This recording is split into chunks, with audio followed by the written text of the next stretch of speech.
राम राम। तुलसी पंछी के पिए घटे न सरिता नीर, दान किए धन ना घटे जो सहाय रघुवीर।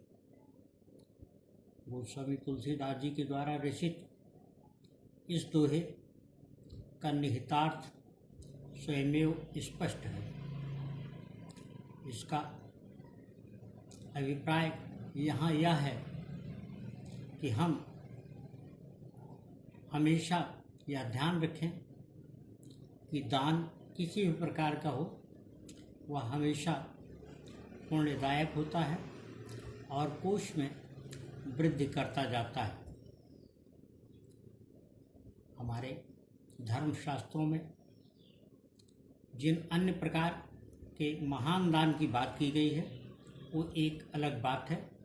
आज के युग में इस प्रकार की कल्पना असहज है कि कोई अपना सब कुछ दान कर देगा।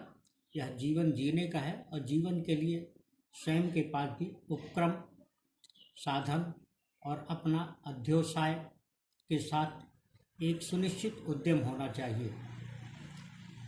विघ्न बाधाएं जीवन के पथ पर उन्नति की दिशा में सीढ़ी के समान होती हैं। विघ्न बाधाओं का आना निश्चित है, उन्हें टालना किसी भी वजह से नामुमकिन होता है। किसी भी सामर्थ्य से नामुमकिन है किसी विघ्न बाधा को टालना। यह अवश्य है कि हमारे यह करने वाले के क्रियमाण, संचित और प्रारब्ध के आधार पर अथवा पुरुषार्थ के आधार पर उसे विघ्न बाधाएं कम मिले या अधिक मिले, यह सब कुछ प्रारब्ध पर निर्भर करता है, पुरुषार्थ पर निर्भर करता है। व्यक्ति की अपनी युक्तियां होती हैं। हर व्यक्ति किसी समस्या से निपटने के लिए अपने तरीके इस्तेमाल करता है, उसका अपना अलग प्रभाव होता है। बावजूद इसके कुछ बातें ऐसी हैं जिनको कोई टालना चाहे तो वह मान्यताओं के विपरीत होता है।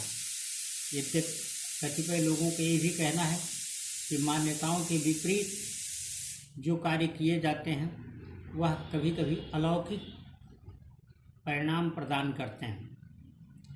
यहाँ प्रश्न विघ्न बाधाओं का इसलिए है कि हमें विघ्न बाधाओं से घबराने के बजाय जब हम उनसे निपटने के लिए युक्तियों पर अपनी ऊर्जा लगाएं तो अत्यंत सुखद परिणाम तत्काल प्राप्त होता है और इसके दीर्घकालिक परिणाम भी हमेशा सहायक होते हैं, ऊर्जावर्धक होते हैं, हमारे साहस तथा आत्मविश्वास को बनाए रखते हैं।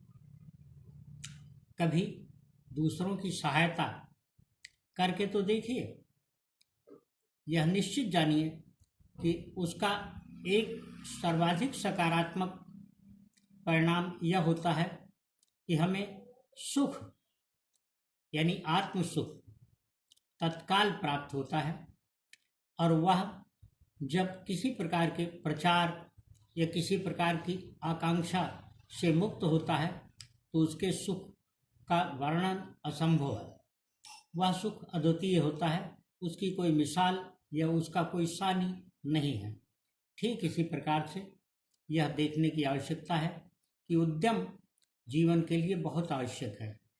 हर व्यक्ति को कुछ न कुछ करना होता है और हर कोई यह जानता है तो उसके परिणाम को वह सुनिश्चित करे।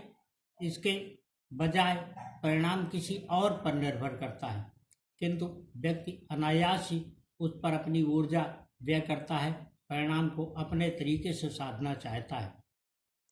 यह ध्यान में अवश्य रखा जाना चाहिए कि हम परिणाम तय करने की शक्ति अर्जित करने में असमर्थ हैं, उसकी सामर्थ्य अर्जित करने में असमर्थ है। अलबत्ता हमें यह यत्न हमेशा करना चाहिए कि अपनी संपूर्ण सामर्थ्य और क्षमता के अनुरूप अपने युक्तियों और अपने कर्म साधना के अनुरूप कार्य को करते रहें। परिणाम परिस्थिति पर निर्भर करता है। आज के युग में भी ऐसे लोगों की बहुत अधिक संख्या है, बड़ी तादाद में ऐसे लोग हैं जो ये मान कर चलते हैं कि परिणाम प्रकृति पर निर्भर है। उसको प्रकृति पुरुष, परिस्थिति अथवा भगवान कोई भी नाम दिया जाए, एक अनंत शक्ति तो निश्चित ही है जो परिणाम ही नहीं हमारे कार्यों को भी देखती है।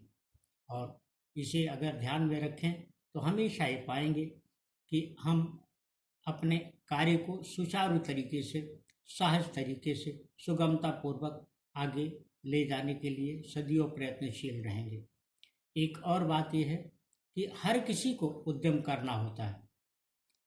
कहा गया है कि उद्यमेन ही सिद्धंति कार्याणि न मनोरथैः न हि सुप्तस्य सिंहस्य मुखे पर विशन्ति मृगाः।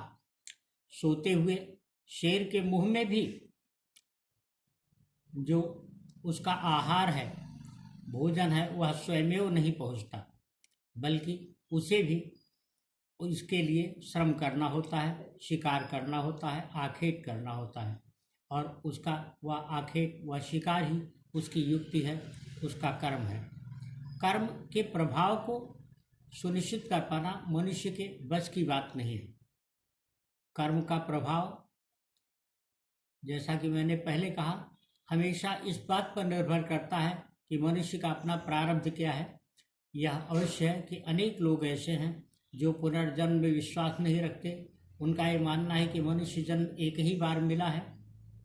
अपनी मान्यता भी इसके बहुत विपरीत नहीं है, किंतु अध्यात्म की शक्ति, अध्यात्म के अर्थ और अध्यात्म के धरातल पर अगर देखें तो मनुष्य को इन संपूर्ण योनियों में, जिनको 84 लाख हिंदू मान्यता में कहा गया है, भ्रमण करना होता है और क्रमशः उनमें उनको गुजरना होता है। यह अलग बात है कि जो कुतर्क करने वाले हैं वह इसकी अलग अलग व्याख्याएं करते हैं, इस पर अलग अलग उपाख्यान उपलब्ध कराते हैं। इसके विपरीत अगर हम यह सोचें कि हम अपने कर्म को जो हमने सुनिश्चित किया हुआ है उसे करें तो बहुत ही आसान और बहुत ही सहज होगा। एक और बात यह है कि जो सिद्ध लोग होते हैं उनकी शुभकामनाओं में बड़ी सामर्थ्य होती है, उनकी शुभकामनाएं बहुत प्रभावी होती हैं और जब वह कामनाएं दूसरों के लिए करते हैं तो दोगुना फल देने वाली हो जाती हैं। दूसरों के लिए की गई शुभकामना अच्छी होती है, परंतु एक और बात इसके संबंध में महत्वपूर्ण है, वह ये कि कामना उसी की महत्वपूर्ण होती है जो पवित्र भाव से, निर्मल भाव से किसी के प्रति कामना करे, शुभकामना करे, उसके प्रति दुआ करे और उसने उसकी सिद्धि प्राप्त की हुई है। सिद्धि का अपने जीवन में बहुत महत्व होता है। किसी भी व्यक्ति के जीवन में सिद्धि का विशेष महत्व है, बहुत महत्व है, लेकिन यह कहने मात्र से नहीं होता है। सिद्धि के लिए साधना का होना बहुत आवश्यक है। साधना ध्यान की वह अवस्था होती है जिसमें वह लौकिक जगत से अपने को अलग करके पारलौकिक जीवन में ले जाता है, जहाँ ब्रह्मांड में ध्यान आने पर उसे सिर्फ गहरे प्रकाश के बीच में एक शून्य ही दिखाई देता है और वही शून्य ब्रह्म है जो पार ब्रह्म परमेश्वर या अनेक अन्य उपाधियों से, विभूषणों से अलंकृत किया गया है।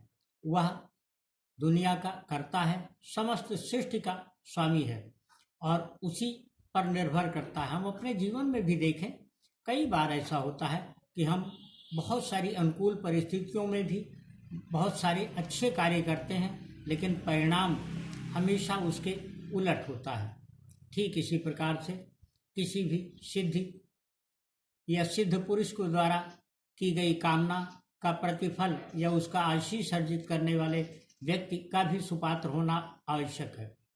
अगर वह व्यक्ति सुपात्र नहीं हुआ, उसके मन, मस्तिष्क और उसका ध्येय पवित्र नहीं हुआ, उसकी मंशा, उसके इरादे और उसके मंसूबे अच्छे नहीं रहे, तो उसको किसी भी प्रकार का ऐसा आशीष, ऐसी शुभकामना ऐसी दुआएं उसके साथ प्रतिफलित नहीं होंगी, अच्छे परिणाम देने में वह असफल हो जाएंगी और व्यक्ति इसके नतीजे में किसी प्रकार की निराशा, हताशा और अंत में कुंठा से भर करके रह जाता है। इसलिए सदियों ध्यान में रखना आवश्यक है कि कुंठा, हताशा और निराशा हमारे पास न फटके। इसके लिए आवश्यक है कि हम किसी भी कार्य को करते हुए, किसी भी तरीके का वो कार्य हो, किसी भी तरीके की प्रतिस्पर्धा हो, किसी भी तरीके की प्रतियोगिता हो, किसी भी तरीके का कोई उद्यम हो, वो चाहे हमारे घर परिवार या निजी जीवन के संबंध में हो अथवा बाहर के संबंध में, सदियों हम उसे पवित्र भावना, पवित्र संकल्प और दृढ़ निश्चय के साथ करें तो उसके परिणाम अवश्य होते हैं। दृढ़ निश्चय और अभाव, दृढ़ निश्चय का अभाव हमेशा परिणाम को अलग कर देता है, अलग तरीके का परिणाम देता है। आत्मविश्वास की कमी और दृढ़ निश्चय, दृढ़ संकल्प की कमी परिणाम को पलट देती है। इससे भी हताशा, निराशा, कुंठा उत्पन्न होती है। अवसाद ग्रस्त हो जाता है मनुष्य। उस अवसाद की स्थिति से बचने के लिए, उस कुंठा की स्थिति से बचने के लिए, उसके पश्चात उत्पन्न होने वाली व्यग्रता से बचने के लिए, व्यग्रता से बचने के लिए यह आवश्यक है कि मनुष्य हमेशा किसी भी तरीके के किसी भी कार्य को बहुत अच्छे तरीके से करे। आज के जीवन में रोजगार या जीवन यापन के सीमित साधन या सीमित कर्म क्षेत्र नहीं रह गए हैं। कोई भी मनुष्य किसी भी प्रकार की युक्ति या उद्यम अपना करके अपने जीवन को बेहतर और निरंतर बेहतर तरीके से जी सकता है। वो वही लोग होते हैं जो अपने संकल्पों के प्रति हमेशा संकल्पित, हमेशा प्रतिबद्ध, हमेशा सन्नद्ध होते हैं। संकल्पकृत रहने का एक बहुत अच्छा परिणाम ये होता है कि परिणाम हमेशा, नतीजा हमेशा वही होता है जो मनुष्य चाहता है। और जब ऐसा परिणाम किसी को मिलता है तो वह निश्चित तौर पर उसे जीवन में वह सब कुछ दे देता है जिससे उसको संतोष मिलता है। और संतोष ही मोक्ष का प्रमाण है। यह मोक्ष का प्रमाण इस रूप में होता है कि आत्मा जब शरीर का परित्याग करने लगे तो मन में यह इच्छा न रह जाए कि काश मैं अपने जीवन में अमुक वस्तु, पद अथवा स्थान का लाभ प्राप्त कर सकता। इस बात को ध्यान में रखें तो जीवन निरंतर सुगम होता जाएगा। राम राम।